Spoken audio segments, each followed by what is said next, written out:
Normally, I do a live broadcast, live stream Bible study on Wednesday night, but there's a conflict for me. So what I wanted to do was to record a message, a passage of scripture for us to consider, and simply upload it to Facebook. So tonight I want to speak from a familiar passage of scripture, and I say that a lot. Um, Text coming from the Old Testament, the book of Esther, chapter 4. And I'm going to read verses 12, 13, and 14. Esther, chapter 4, verses 12 through 14 from the English Standard Version. And then I want to discuss the text. Starting at verse 12, it says, "And they told Mordecai what Esther had said. Then Mordecai told them to reply to Esther, 'Do not think to yourself that in the king's palace you will escape any more than all the other Jews. For if you keep silent at this time, relief and deliverance will rise for the Jews from another place. But you and your father's house will perish. And who knows whether you have not come to the kingdom for such a time as this?'" Let me read 14 again. "For if you keep silent at this time, relief and deliverance will rise for the Jews from another place. But you and your father's house will perish. And who knows whether you have not come to the kingdom for such a time as this?" The dilemma, the tension in the text is palpable if you know the story. Very simply, a man named Haman, who was upset with Mordecai, Esther's uncle, because Mordecai had disrespected Haman in Haman's eyes. And in retaliation, Haman creates a plot whereby he can have all of the Jews destroyed, killed, murdered in a single day. He gets the king to agree to this plan, and once the king signs the decree, the decree is carried throughout every province. And so the day is marked on the calendar for the total annihilation and destruction of the Jewish people. When the Jews find out, they are fasting and weeping. They are obviously upset over this pending destruction by a force that is greater than them. Mordecai, in the beginning of chapter 4, goes to the king's gate, presents himself publicly mourning. He's arrayed in sackcloth and ashes. He's there to make a public statement about his concern. He reaches out to Esther, his niece. Now, Esther's married to the king, or she's part of the king's harem. She's the king's favorite, but they don't know that she's a Jew. And Mordecai reaches out to her saying, "Hey, you need to go talk to the king on our behalf because we are powerless. We don't have the ability to speak to the king. We don't have the ability to change this decree. We cannot affect the law. All we know is that we are imperiled. Our lives are in danger. We don't have any other resource at our disposal. They are fasting, they're weeping." Commentaries suggest they're probably praying and crying out to God, although the text does not specifically say that. But they are severely stressed and distressed because they cannot do anything about their predicament. On the other side of the table, you have persons in power and authority who are aware of the decree. Around the end of chapter 3, it says that the city of Susa was in an uproar because one commentary said that they thought this decree was awfully strange, that it was odd that this type of genocide was going to occur. It did not make sense that the king would decree something that did not seem to be politically motivated or even socially acceptable on those terms or on that level. So there is awkward silence from those who are not affected, and there is fear and terror from those who are affected. You have this interesting scene playing out where people who are created in the image and likeness of God are planning to kill other people who are created in the image and the likeness of God. And there is a lack of visible concern, vocal concern. There is no support for an action to stop this terrible transgression. Which brings us to chapter 4, when Mordecai appeals to Esther and says, you need to do something about this situation. Esther replies, I cannot go in to see the king. I've not been invited. It is certain death for me if I were to approach the king, and he has not asked to see me. So while I can appreciate what you're telling me, it would be dangerous for me to do something about it. While what you're saying is bad and it's going to severely, it's going to kill and destroy an entire race of people, it is a terrible blight on our history. It is a terrible situation to remove our culture. But it puts me in personal peril. It puts me in great danger if I stand up, if I stand out, if I speak up, if I speak out. There is terrible consequence. There is a terrible consequence if I decide to speak out. So Mordecai hears Esther's refusal to help. And he hears her concern. He can appreciate her logic because the law of the land was very clear. She did not have the authority to go in to speak with the king. It wasn't so much a lack of empathy as it was a matter of authority from Esther's perspective. And so Haman weighs her response. And then in verse 13, he says, listen, Esther, let me explain something to you.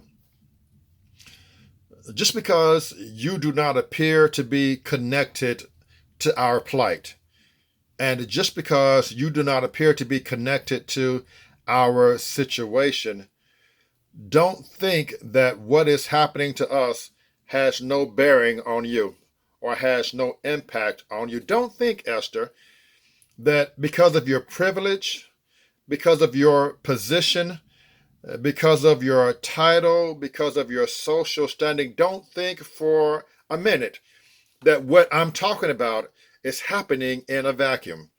In fact, Esther, what I am talking about will affect you as well. You cannot escape the human destiny that is about to unfold here, Esther. You might as well understand that either you must embrace it before it embraces you. Embrace it or it will certainly embrace you. So you got to understand, number one, Esther, that this situation is not above and beyond you. It is in your wheelhouse. It is a part of your life story, whether you like it or not. So then, I like what he says in verse 14, because Haman speaks a word of faith in verse 14. He says, I believe with all my heart that deliverance will come. I believe with all my heart that salvation will come. I believe with all my heart that God, he doesn't use the word God. I believe with all my heart that we are going to be all right. It looks bad right now. And from a human perspective, it doesn't appear to be a way out. It doesn't appear that we're going to get through this situation. But I firmly believe, my faith is resolute. I am dressed in sackcloth, which is a symbol of mourning. I am dressed for someone who is mourning the impending loss of all that is dear to me. But even in the midst of my depression and in the midst of my frustration, my faith is not wavering. That's an important point, that even in this time of darkness, I still believe, even though I have absolutely no reason, no earthly reason, no human reason, no normal reason, no logical reason to think otherwise, I choose to believe that good will come out of this bad situation. I choose to believe that something good is going to happen. I don't have evidence, I don't have facts. It's more than a feeling. My faith is strong enough to not allow me to wallow in self-pity, but rather I'm going to project my positive expectation, not well-wishing, not speaking anything into the universe, but I happen to believe, my faith is strong enough that I happen to believe that this foretold disaster, this impending disaster, is not absolute, nor is it 100% guaranteed, because that king who signed the decree is not the king. So Esther, I want to speak to you very clearly that I believe that relief and deliverance will arise from some other place. I'm coming to you, Esther, because you have a position that affords you the ability to speak for those who have no voice. I'm coming to you because you have been blessed and placed in a position of prominence and given favor and access that those of us who are under the knife, we don't have. We don't have a voice. We don't have a favor. We don't have prominence. We don't have representation. We don't have anything, but you have all of those things. And it's not just coincidence that you have been placed in such a position. In fact, Esther, I would dare say to you that by virtue of the fact that you have been given such wonderful gifts and been given such a great opportunity, that you have a responsibility that has been placed upon you by the one who gave you those gifts, by the one who gave you that authority, by the one who gave you that favor, by the one who has crafted your life story in such a way to place you at the crossroads between salvation and destruction. Therefore, because he placed you there, Esther, I believe it is incumbent upon you to do something with this opportunity. You can choose to remain silent, but understand in the midst of your silence, you are still connected. You are still going to be impacted. You cannot wash your hands and divorce yourself of the disastrous outcome that has been foretold. You cannot remain silent, close your eyes, turn your head, and pretend like what is about to happen is not for you. It's not important to you, does not connect to you in some way. You cannot do that, Esther. But if you choose to do that, I still believe that someone is going to rise up to be used to bring forth deliverance. And Esther, I'm just pondering. I'm just thinking out loud, Esther. Maybe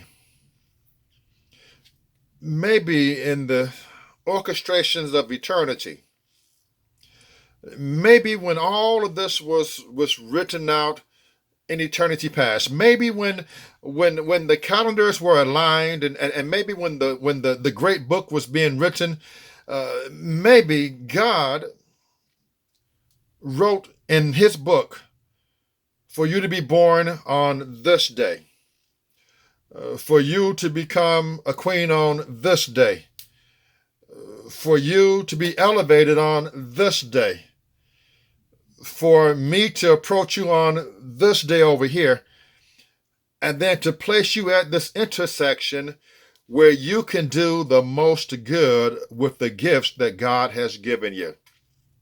Who knows, Esther? Maybe you were born for such a time as this. Maybe the grand story of your life was bringing you to this place where you could use your voice for a cause that is so much greater than yourself. Who knows, Esther? Maybe that is the great reality here.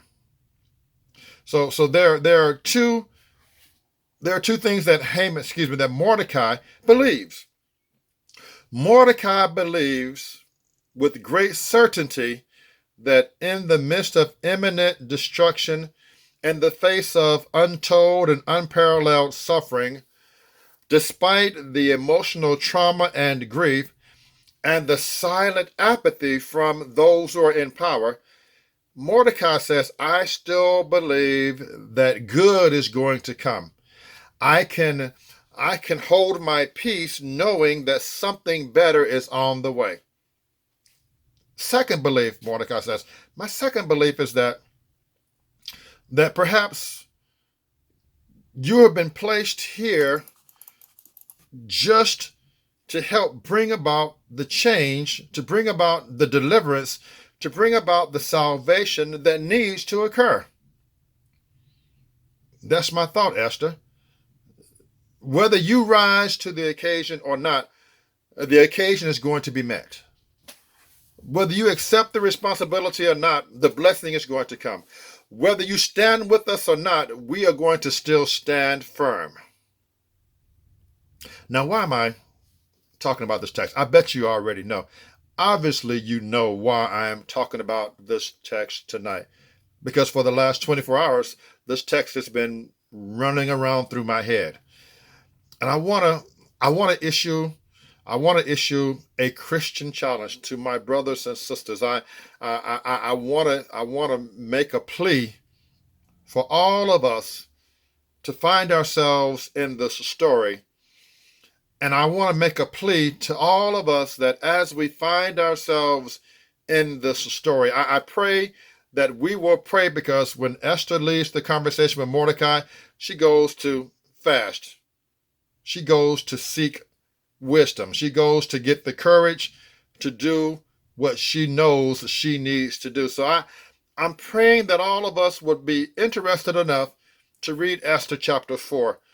If you've not read it before, I pray that all of us would be interested enough to say, let me find myself in this story, and let me see if there's any truth to the challenge that I may need to do something differently with all the events and things that are happening in the news, with the most recent events and acts of overt racism, and the opportunities that still exist in America. So let me share with you what I think we can take away from the text. First of all, the text points out that there is a tension where people who are created in the image and the likeness of God have purpose in their hearts to kill other people who are created in the image and the likeness of God. That's the tension, that you have people that have been created in God's image killing other people who have been created in God's image. If we have all been created in God's image, then we're all equal in God's eyes.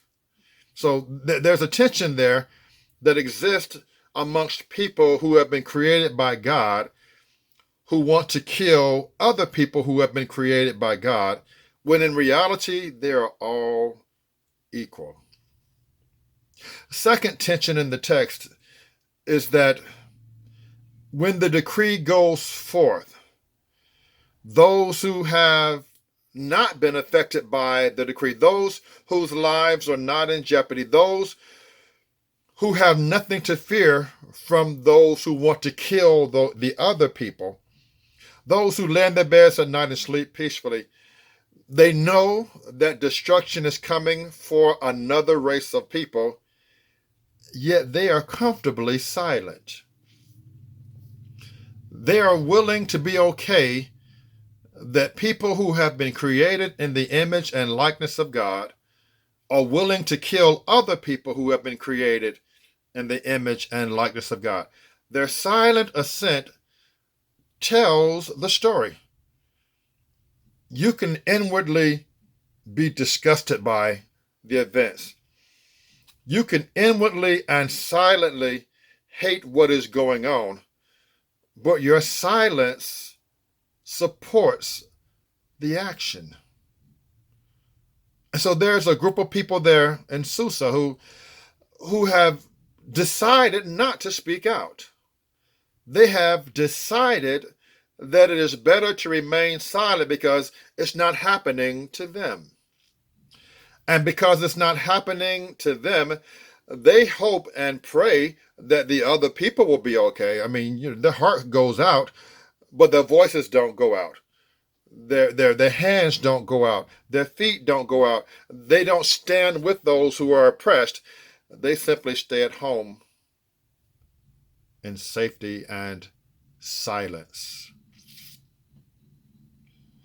Third tension there in the text is that those who are oppressed, they are resorting to their faith, resorting on their faith.